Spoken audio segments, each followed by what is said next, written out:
Brother Eric, if you started drinking at the age of 12 or 13, unless you looked awful old, somebody was buying it for you, weren't they? Yes, How, yes. so how did a 12 or 13-year-old get some alcohol?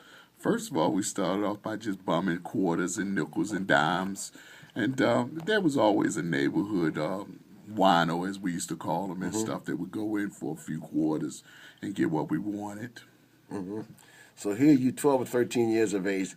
I mean, were you supposed to be in school or were you out after dark? Had your parents gone to bed? I mean, how did this happen? What happened between school and being in the house and stuff? Now, I wasn't one that was running around, without my parents' permission. So it was probably an older guy in the crowd who instigated you to start drinking. Is that what happened? Correct, Oh, correct, Lord, there it is, correct. blaming somebody else. Correct. I thought I'd make it easy for you. Yes, indeed. So that would have been around what year when you started? We're talking about the early 70s. Early 70s. Yes. So they still had Thunderbird then, didn't they? Oh, yes. Thunderbird and Richards. Richards. Oh, you know about Richards? Oh, yeah. Like yes. Little Richard. Is that what you about Little Richard? Yeah. Yeah, you talking about Little Richard the singer? No, Huh? I'm talking about Richards Wild Irish. Oh, Wild Irish Rose. Wild Richard Wild. Oh, my Lord, have mercy. Lord have mercy. You know, I remember the worst thing about Richards. It wasn't the worst thing. The worst thing about Richards wasn't drinking it. It was the after thing. Yes. Oh man, Richards had the worst hangover in the world, Yes, man. I'm it telling you, did. it was just terrible, man. Yes, it did. But it did something for me that nothing else could do for me. Woo! Isn't that something? Yes. Richards was cheap, and it did the job, didn't it? Yes, it did. Gave me a feeling that I was invincible.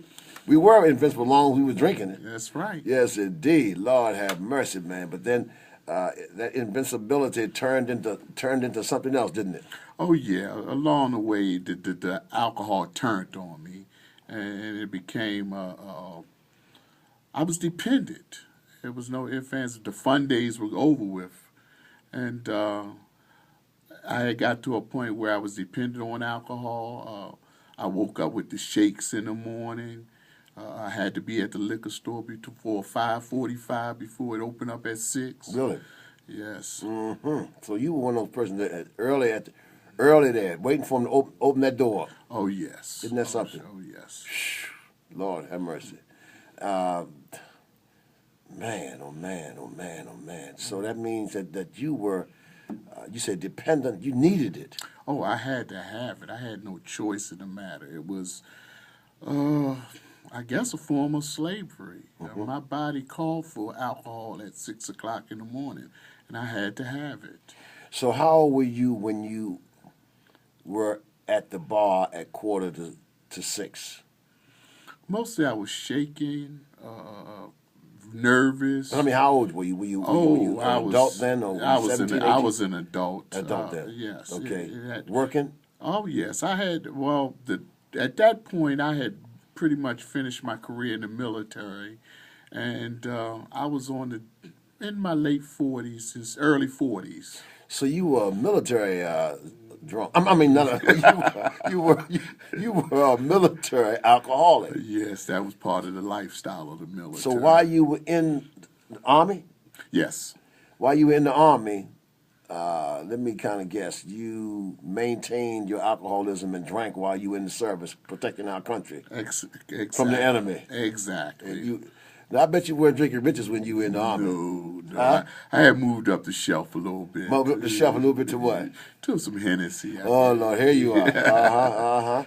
In the CEO club where it was a little, it was acceptable. Exactly. Exactly. It was a way of life. It was like you work hard and you play hard. Officers club and that sort of thing. NCO club. NCO yeah. club.